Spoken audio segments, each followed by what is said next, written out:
Halo, apa kabar? Kembali berjumpa dengan saya, Aris Arif dari Forum News Network. Bung Rocky, proyek Multatuli ini sebuah proyek jurnalisme non-profit mengedarkan hasil investigasi mereka seputar bisnis Raffi Ahmad, selebriti yang bakal masuk ke pemerintahannya Pak Prabowo ini. Kalau kita lihat grafisnya ini sangat terlihat bagaimana Raffi ini berada di antara pusaran bisnis putra Presiden Jokowi, termasuk juga presiden terpilih, wakil presiden terpilih Gibran Rakabuming dan anak-anak muda ini yang terkait dengan bisnis kelompok besar, kelompok usaha besar. Salah satunya Sinarmas jelas ya, yang juga sekarang ini petingginya akan menjadi wakil menjadi anggota Dewan Pertimbangan Presiden One Team Press.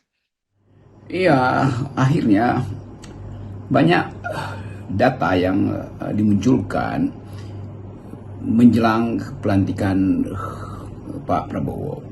Tentu itu dimaksudkan untuk meminta perhatian publik terhadap hal-hal yang masih menjadi isu publik, masih menjadi topik pembicaraan menjelang pembentukan kabinet Pak Prabowo. Saya kira ini penting supaya ada semacam audit eksternal terhadap tokoh-tokoh yang akan ada di sekitar kekuasaan Pak Prabowo. Tapi yang beredar hari ini soal jaringan bisnis saudara Raffi itu yang dibuka oleh Multatuli Project juga menunjukkan bahwa Indonesia tidak kekurangan data atau tidak kekurangan kalangan kritisi yang menginginkan ada transparansi dalam perbisnisan Indonesia. Jadi kaitan antara bisnis dan politik udah lama sebetulnya di riset, terutama dulu di zaman era Pak Harto ada siapa ya itu wartawan Australia dari Sydney Morning Herald itu David Jenkins. Sehingga dulu ada istilah Jenkins Papers yang memetakan dan membongkar bisnis keluarga Cendana. Dan itu jadi heboh karena mahasiswa selalu ingin cari data-data itu dan dikutip dalam bentuk riset oleh paper-paper yang dulu perspektifnya political economy itu. Nah sekarang kelihatannya pola yang sama juga berlangsung. Setiap rezim tentu ada pola itu, siapa yang mendekati siapa, dalam upaya apa itu penyegokan, pencucian uang, segala macam. Tapi hal yang penting adalah keterbukaan informasi dan proyek Multatuli memulai itu dan bagian-bagian yang menyoroti bisnis anak-anak Presiden Jokowi yang mungkin dapat semacam kemudahan atau dipakai untuk memudahkan bisnis seseorang. Jadi semua hal yang pada hari-hari ini kita pahami sebagai informasi publik itu harus kita lindungi. Data itu atau peta-peta semacam itu kan ini dibuat peta-peta supaya mudah atau grafis supaya mudah dimengerti. Jadi sekali lagi ini petunjuk awal bahwa akan ada masalah dengan kabinet Pak Prabowo nanti kalau pola ini masih menetap dan diteruskan dalam pemerintahan Presiden Prabowo. Sekaligus pesan bahwa peta ini atau jaringan bisnis ini harus dituntaskan problemnya, apa di situ ada money laundering atau penyelundupan hukum dan seterusnya. Banyak nih yang saya lihat membela Raffi gitu karena dia ini berhasil sukses secara finansial dari berbisnis dan kemudian masuk kategori yang disebut sebagai crazy rich.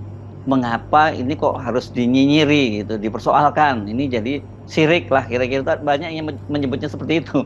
Tapi kita tahu ini kan Raffi ini ya memang sudah lama jadi spotlight begitu dan dia jelas bukan target utamanya. Yang jadi target utama adalah anak-anak Jokowi yang diduga melakukan pencucian uang melalui bisnisnya dengan Raffi. Saya kira itu sebenarnya targetnya ya. Iya, berbisnis itu bagus karena itu menimbulkan persaingan yang jujur. Tapi sebetulnya kalau persaingan itu sekedar didasarkan pada akses pada kekuasaan, maka di situ akan ada ketidakjujuran tuh. Kalau persaingan itu hanya dimaksudkan di antara kelompok yang oligopolistis sehingga menutup lawan bersaing dalam bisnis, itu juga dianggap tidak jujur. Jadi hukum kita cukup untuk mengetahui apakah ini bisnis yang jujur atau sengaja dipakai hanya sekedar dalam upaya untuk menggait atau mendekatkan diri dengan kekuasaan.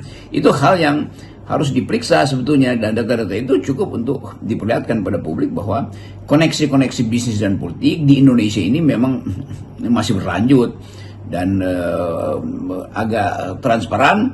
Multatuli Project ini memaparkan data-data itu. Tapi bagi kita yang berupaya untuk memastikan bahwa tidak boleh ada semacam favoritisme dalam bisnis, dan data-data tentang keterlibatan anak-anak Pak Jokowi kan sejak awal sudah dideteksi oleh media massa.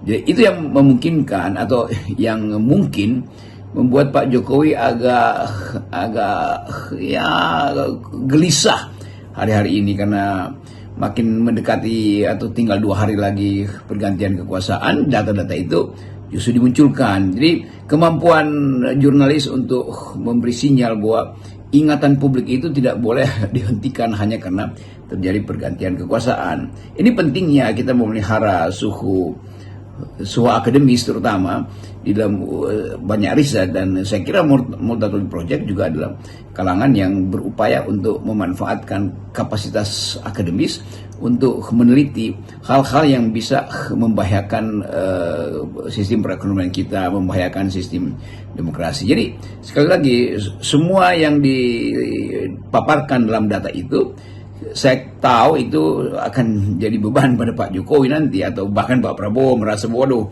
banyak betul hal yang mesti dia selesaikan sebelum kabinetnya bisa beroperasi secara maksimal. Jadi kita akan lihat banyak data yang akan dikeluarkan oleh setiap netizen. Sekarang kan punya kemampuan menjadi jurnalis independen, dan kita mesti percaya bahwa apa yang disuarakan oleh publik itu semata-mata untuk menghasilkan kembali kejujuran dalam politik Indonesia ke depan, untuk menghasilkan kepastian hukum dalam berbisnis, menjaminkan bahwa kompetisi fair dalam bisnis itu adalah hal yang harus dijaga oleh negara. Dan itu mungkin sekali satu waktu akan ada lagi data-data yang lebih mendebarkan. Ya kita tunggu aja, karena keinginan kita untuk melihat kebersihan politik di era Pak Prabowo nanti itu harus dilakukan di dalam satu garis, yaitu juga membuka hal-hal yang tidak jujur di era pemerintahan Pak Jokowi. Hadirnya para jurnalisme investigasi dan melakukan kerja-kerja seperti yang dilakukan oleh Multatuli Project ini, ya saya pikir ini suatu hal yang bagus yang harus kita sambut dengan kegembiraan ya Bung Rocky, karena ya, jujur saja ini publik mulai pupus harapan ya melihat postur kabinet Pak Prabowo yang menunjukkan Jokowi itu masih sepenuhnya mengendalikan pemerintahan. Padahal kan banyak juga yang berharap kendati tahu bahwa ada Gibran di pemerintahan Pak Prabowo, tapi tetap saja ya mereka ini tadinya punya harapan. Tapi dengan melihat realitas semacam ini, ya ini sulit buat mereka untuk tidak putus asa gitu ya. Dan semangat kritisisme dari para jurnalis ini, terutama jurnalis investigasi itu sekali lagi menunjukkan bahwa ini masih tetap terjaga. Ya sangat bagus bahwa cadangan energi jurnalis kita itu tetap terandal. Proyek Multatuli Project diasuh oleh wartawan-wartawan muda yang punya pengalaman investigasi, dan itu menunjukkan bahwa alam jurnalis kita sebetulnya sangat kritis terhadap kekuasaan. Dan kita tahu tentu standarnya adalah bocor alusnya Tempo itu. Tapi sekarang kita mulai lihat bagaimana mereka yang ada di dalam LSM bahkan mampu untuk melakukan riset, untuk menemukan dan mengembalikan kepercayaan publik pada sistem demokrasi. Jadi apa yang dilaporkan oleh Multatuli Project ini dalam upaya untuk membersihkan ke depan jalan yang memungkinkan anak-anak muda yang punya bakat, anak punya yang jujur berbisnis justru terhalang oleh semacam oligarki, oleh raksasa bisnis yang dari awal diduga tidak diperoleh atau memperoleh fasilitas karena kedekatan dengan kekuasaan.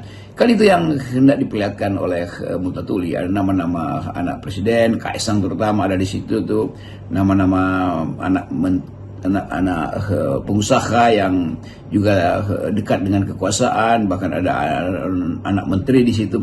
Jadi ini memang elite itu yang memanfaatkan kekuasaan Pak Jokowi, atau sebaliknya Pak Jokowi dengan kekuasaannya pada waktu itu menginginkan dibaginya kue ekonomi dari bisnis itu pada keluarga dia. Jadi kelihatan betul bahwa pola ini, pola perbisnisan yang terkait dengan kepentingan dinasti, nah itu saya kira itu istilahnya, harus secara jujur dibuka di era Pak Prabowo, karena ini akan ada beban. Orang akan tetap melihat bahwa dari awal ternyata kompetisi bisnis itu tidak fair, dan bisnis yang tidak fair tentu merugikan masyarakat, karena bagian-bagian yang seharusnya tiba di dalam distribusi keadilan itu justru dikendalikan hanya oleh beberapa orang yang dekat dengan kekuasaan. Apalagi kalau itu menyangkut sumber daya alam yang juga jadi soal hari-hari ini, karena persoalan sumber daya alam itu akan dilihat sebagai potensi untuk menghasilkan kemakmuran atau sebagai potensi untuk menabung demi masa depan politik satu kekuasaan atau satu elite misalnya. Jadi sekali lagi Multatuli Project menghasilkan peta itu, jaringan bisnis itu, sebagai sinyal pertama bahwa mungkin sekali masih banyak jaringan lain di dalam koordinasi yang lain dengan mantan Presiden Jokowi. Kita sebut mantan karena akan begitu kira-kira dalam 1-2 hari ini. Data-data yang disajikan oleh Multatuli Project ini sesungguhnya bagi penegak hukum yang ini kalau mau ya, ini kalau serius ingin melakukan pemberantasan korupsi, bisa menjadi temuan awal atau bukti baru untuk melakukan pengusutan kasus korupsi Jokowi dan keluarganya yang menjadi tuntutan dari mahasiswa dan publik. Ya tentu saja ada konsekuensinya pada Pak Jokowi. Kalau pembuktian hukum bisa dimulai hari ini dan kepentingan mereka yang ada di wilayah non kekuasaan hari ini, mungkin Nasdem dan PDIP menghendaki data-data ini bisa jadi temuan baru atau alasan baru atau novum untuk memulai kembali upaya pemeriksaan Pak Jokowi secara hukum. Kan tidak ada kadaluarsa kalau ternyata presiden di dalam periode kepemimpinan dia itu melakukan tindakan buruk atau perbuatan tercela. Kan itu yang dimaksud sebagai impeachable. Tapi mungkin dianggap ya Pak Jokowi kan dengan sendirinya udah lengser. Iya, tetapi hal semacam ini juga bisa dibuka lagi sebagai kasus, dan untuk menemukan semacam kejahatan ekonomi yang dimuluskan karena kedudukan anak-anak presiden di waktu yang lalu. Jadi ini tidak mungkin berhenti di sini, dan saya melihat bahwa teman-teman di Project Multatuli juga pasti punya koneksi dengan sumber-sumber yang lebih primer atau lebih rahasia. Dan ini baru awal untuk melihat bagaimana sebetulnya di era Pak Jokowi peta-peta semacam ini atau jaringan bisnis semacam ini berkumpul di sekitar istana tuh, dan variabelnya mungkin banyak, tetapi faktornya cuma satu, yaitu kedudukan seseorang yang dekat dengan kekuasaan lalu memperoleh keleluasaan atau kemudahan bisnis. Itu dasarnya. Jadi bakal rame lagi bahwa Indonesia tidak kekurangan kritisisme tuh. Kendati Pak Prabowo mungkin menginginkan supaya masalah Pak Jokowi yang saya kira juga Pak Prabowo atau rejim Prabowo nanti akan ketahui, tetapi suara semacam ini akan terus diperdengarkan. Jadi tidak mungkin ditutup lagi keinginan atau mata tajam dari masyarakat sipil untuk melihat apa yang gelap di dalam pemerintahan Pak Jokowi. Dan itu yang memungkinkan kita menuntut sebetulnya supaya di era kepemimpinan Presiden baru Prabowo, hal-hal yang menyangkut masa lalu Pak Jokowi itu diluruskan dulu atau dibersihkan kalau memang ada yang kotor di situ kan. Jadi jangan digelapkan atau disembunyikan. Dan kita bisa duga dengan kuat bahwa kalau ada sinyal bahwa Pak Jokowi itu terlibat di dalam memfasilitasi bisnis untuk anak-anaknya karena dia punya kekuasaan sebagai presiden, maka itu akan juga mengguncang peta baru yang sedang terbentuk di kabinet. Kan juga di kabinet Pak Prabowo orang mulai melihat potensi terjadinya jaringan bisnis yang sama dengan memanfaatkan akses yang dikuasai di kementerian-kementerian. Salam akal sehat. Ya, lanjutkan Multatuli Project. Salam akal sehat.